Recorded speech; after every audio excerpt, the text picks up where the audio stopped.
Chapter 11. Prince Andrew's eyes were still following Pfuel out of the room when Count Bennigsen entered hurriedly, and nodding to Bolkonsky, but not pausing, went into the study, giving instructions to his adjutant as he went. The Emperor was following him, and Bennigsen had hastened on to make some preparations and to be ready to receive the sovereign. Chernyshev and Prince Andrew went out into the porch, where the Emperor, who looked fatigued, was dismounting.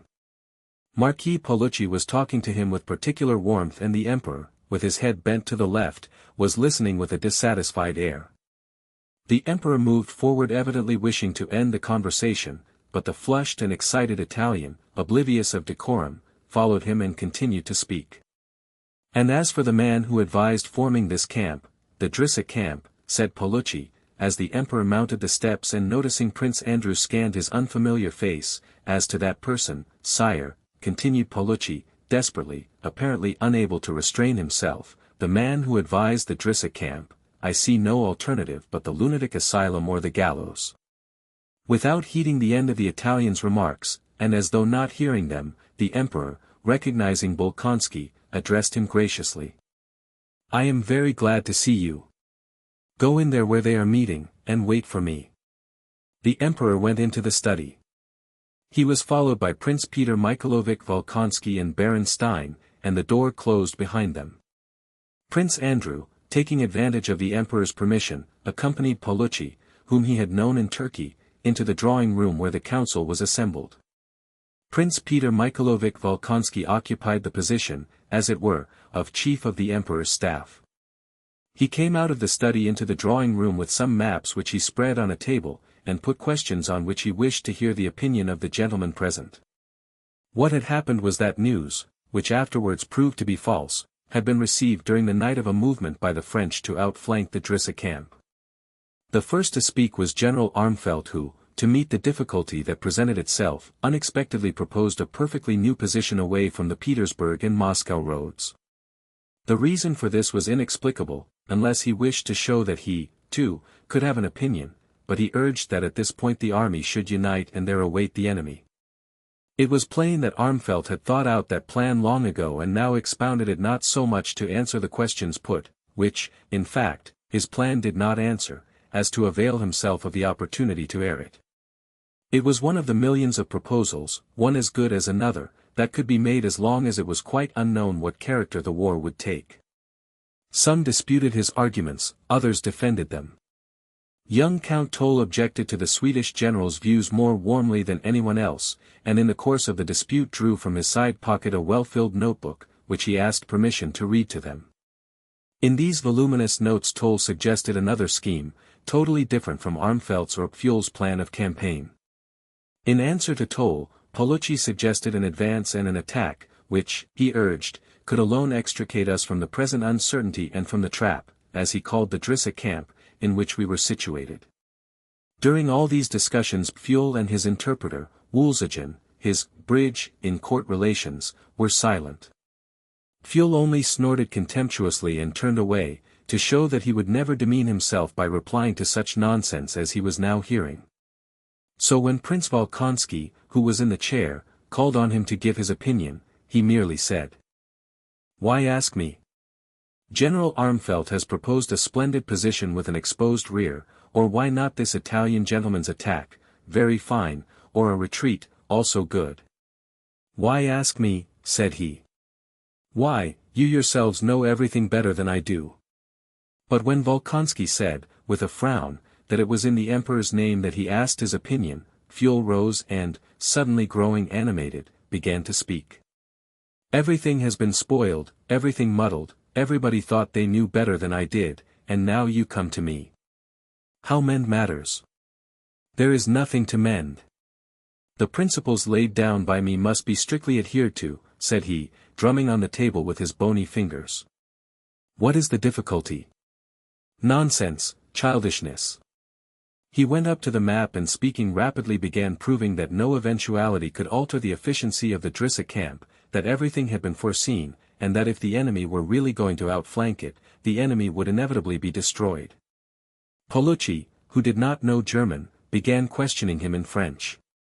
Woolsogin came to the assistance of his chief, who spoke French badly, and began translating for him, hardly able to keep pace with Pfuel, who was rapidly demonstrating that not only all that had happened, but all that could happen, had been foreseen in his scheme, and that if there were now any difficulties the whole fault lay in the fact that his plan had not been precisely executed. He kept laughing sarcastically, he demonstrated, and at last contemptuously ceased to demonstrate, like a mathematician who ceases to prove in various ways the accuracy of a problem that has already been proved.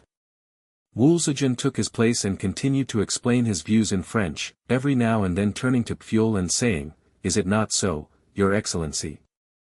But Pfuel, like a man heated in a fight who strikes those on his own side, shouted angrily at his own supporter, Woolsogin. Well, of course, what more is there to explain? Paulucci and Michaud both attacked Woolsogin simultaneously in French. Armfeldt addressed Pfuel in German. Toll explained to Volkonsky in Russian.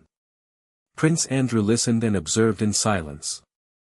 Of all these men Prince Andrew sympathized most with Pfuel, angry, determined, and absurdly self-confident as he was. Of all those present, evidently he alone was not seeking anything for himself, nursed no hatred against anyone, and only desired that the plan, formed on a theory arrived at by years of toil, should be carried out. He was ridiculous, and unpleasantly sarcastic, but yet he inspired involuntary respect by his boundless devotion to an idea.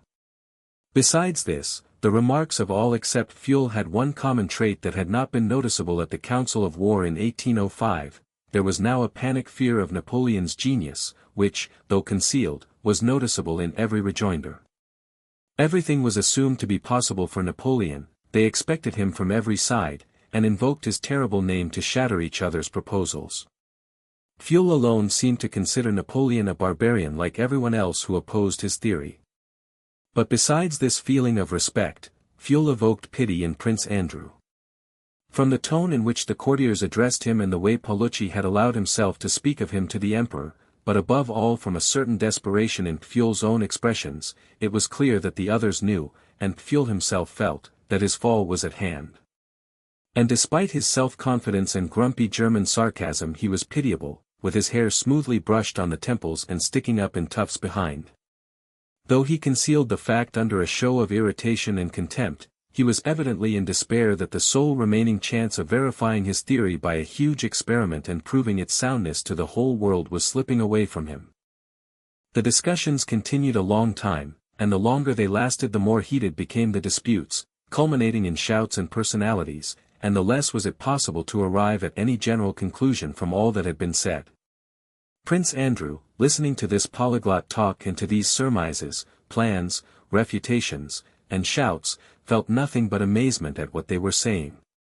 A thought that had long since and often occurred to him during his military activities, the idea that there is not and cannot be any science of war, and that therefore there can be no such thing as a military genius, now appeared to him an obvious truth. What theory and science is possible about a matter the conditions and circumstances of which are unknown and cannot be defined, especially when the strength of the acting forces cannot be ascertained? No one was or is able to foresee in what condition our or the enemy's armies will be in a day's time, and no one can gauge the force of this or that detachment. Sometimes, when there is not a coward at the front to shout, we are cut off, and start running, but a brave and jolly lad who shouts, "Hurrah!" A detachment of 5,000 is worth 30,000, as at Schön-Grabern, while at times 50,000 run from 8,000, as at Austerlitz. What science can there be in a matter in which, as in all practical matters, nothing can be defined and everything depends on innumerable conditions, the significance of which is determined at a particular moment which arrives no one knows when? Armfeldt says our army is cut in half, and Paulucci says we have got the French army between two fires. Michaud says that the worthlessness of the Drissa camp lies in having the river behind it, and Pfuel says that is what constitutes its strength. Toll proposes one plan, Armfeldt another, and they are all good and all bad, and the advantages of any suggestions can be seen only at the moment of trial. And why do they all speak of a military genius? Is a man a genius who can order bread to be brought up at the right time and say who is to go to the right and who to the left? It is only because military men are invested with pomp and power and crowds of sycophants flatter power, attributing to it qualities of genius it does not possess. The best generals I have known were, on the contrary, stupid or absent-minded men. Bagration was the best, Napoleon himself admitted that. And of Bonaparte himself. I remember his limited, self-satisfied face on the field of Austerlitz. Not only does a good army commander not need any special qualities, on the contrary he needs the absence of the highest and best human attributes, love, poetry, tenderness, and philosophic inquiring doubt. He should be limited, firmly convinced that what he is doing is very important, otherwise he will not have sufficient patience, and only then will he be a brave leader. God forbid that he should be humane, should love, or pity, or think of what is just and unjust. It is understandable that a theory of their genius was invented for them long ago because they have power. The success of a military action depends not on them, but on the man in the ranks who shouts, "We are lost," or who shouts, "Hurrah!" And only in the ranks can one serve with assurance of being useful. So thought Prince Andrew as he listened to the talking, and he roused himself only when Paulucci called him and everyone was leaving. At the review next day the Emperor asked Prince Andrew where he would like to serve, and Prince Andrew lost his standing in court circles forever by not asking to remain attached to the sovereign's person, but for permission to serve in the army. Chapter 12. Before the beginning of the campaign, Rostov had received a letter from his parents in which they told him briefly of Natasha's illness and the breaking off of her engagement to Prince Andrew, which they explained by Natasha's having rejected him, and again asked Nicholas to retire from the army and return home. On receiving this letter, Nicholas did not even make any attempt to get leave of absence or to retire from the army, but wrote to his parents that he was sorry Natasha was ill and her engagement broken off, and that he would do all he could to meet their wishes. To Sonia he wrote separately. "Adored friend of my soul," he wrote. "Nothing but honor could keep me from returning to the country. But now, at the commencement of the campaign, I should feel dishonored, not only in my comrades' eyes but in my own, if I preferred my own happiness to my love and duty to the fatherland. But this shall be our last separation. Believe me, directly the war is over, if I am still alive and still loved by you, I will throw up everything and fly to you, to press you forever to my ardent breast." It was, in fact, only the commencement of the campaign that prevented Rostov from returning home as he had promised and marrying Sonia. The autumn in Otradno with the hunting, and the winter with the Christmas holidays and Sonia's love, had opened out to him a vista of tranquil rural joys and peace such as he had never known before, and which now allured him. A splendid wife, children, a good pack of hounds, a dozen leashes of smart borzois, agriculture, neighbors, service by election, thought he. But now the campaign was beginning, and he had to remain with his regiment.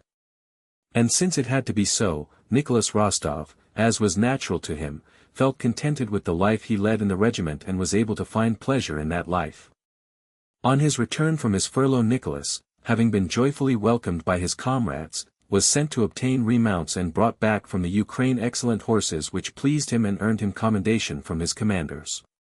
During his absence he had been promoted captain, and when the regiment was put on war footing with an increase in numbers, he was again allotted his old squadron.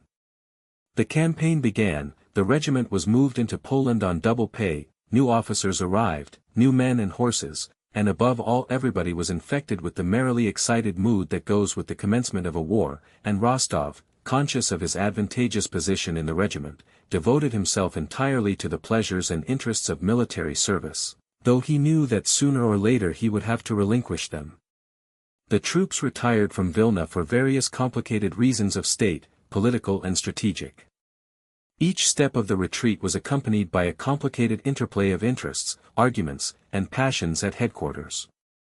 For the Pavlograd Hussars, however, the whole of this retreat during the finest period of summer and with sufficient supplies was a very simple and agreeable business. It was only at headquarters that there was depression, uneasiness, and intriguing. In the body of the army they did not ask themselves where they were going or why. If they regretted having to retreat, it was only because they had to leave billets they had grown accustomed to, or some pretty young Polish lady. If the thought that things looked bad chanced to enter anyone's head, he tried to be as cheerful as befits a good soldier and not to think of the general trend of affairs, but only of the task nearest to hand. First they camped gaily before Vilna, making acquaintance with the Polish landowners, preparing for reviews and being reviewed by the emperor and other high commanders. Then came an order to retreat to Sventsyani and destroy any provisions they could not carry away with them. Sventsyani was remembered by the hussars only as the drunken camp, a name the whole army gave to their encampment there, and because many complaints were made against the troops, who, taking advantage of the order to collect provisions, took also horses, carriages, and carpets from the Polish proprietors. Rostov remembered Sventsyani, because on the first day of their arrival at that small town he changed his sergeant major and was unable to manage all the drunken men of his squadron who, unknown to him, had appropriated 5 barrels of old beer.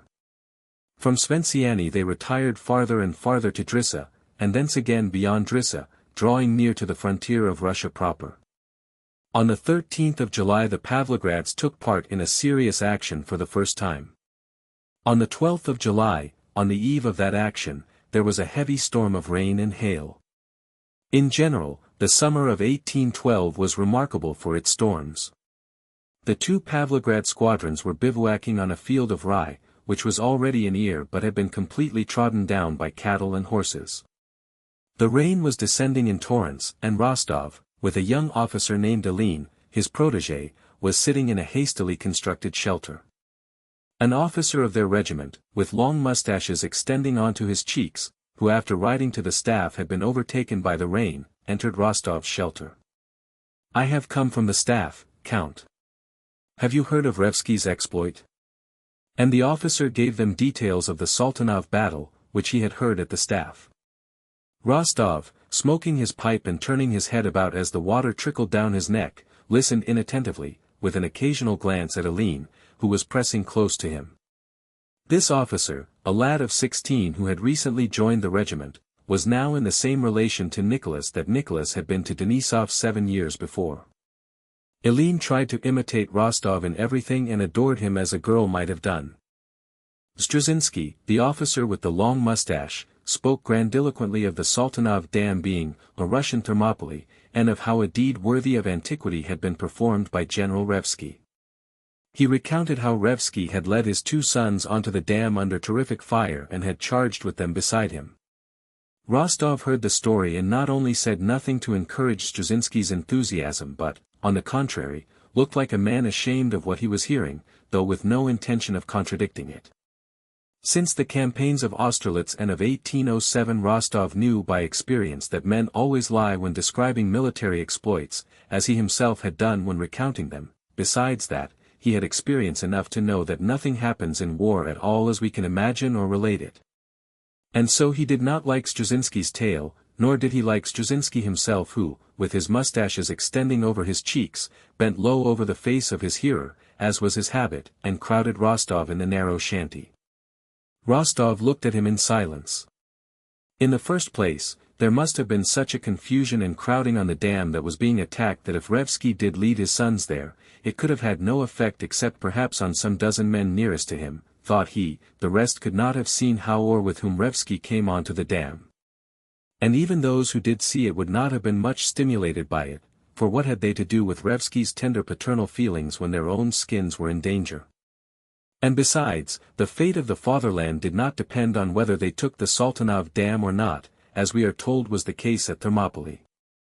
So why should he have made such a sacrifice? And why expose his own children in the battle? I would not have taken my brother Petya there, or even Aline, who's a stranger to me but a nice lad, but would have tried to put them somewhere under cover, Nicholas continued to think, as he listened to Struzinski. But he did not express his thoughts, for in such matters, too, he had gained experience. He knew that this tale redounded to the glory of our arms and so one had to pretend not to doubt it. And he acted accordingly. "I can't stand this any more," said Aline, noticing that Rostov did not relish Struzinski's conversation. "My stockings and shirt, and the water is running on my seat. I'll go and look for shelter. The rain seems less heavy." Aline went out and Struzinski rode away. 5 minutes later Aline, splashing through the mud, came running back to the shanty. "Hurrah! Rostov, come quick. I've found it. About 200 yards away there's a tavern where ours have already gathered. We can at least get dry there, and Mary Hendrikovna's there. Mary Hendrikovna was the wife of the regimental doctor, a pretty young German woman he had married in Poland. The doctor, whether from lack of means or because he did not like to part from his young wife in the early days of their marriage, took her about with him wherever the Hussar regiment went, and his jealousy had become a standing joke among the Hussar officers. Rostov threw his cloak over his shoulders, shouted to Lavrushka to follow with the things, and, now slipping in the mud, now splashing right through it, set off with Aline in the lessening rain and the darkness that was occasionally rent by distant lightning. "Rostov, where are you?" "Here." "What lightning?" they called to one another.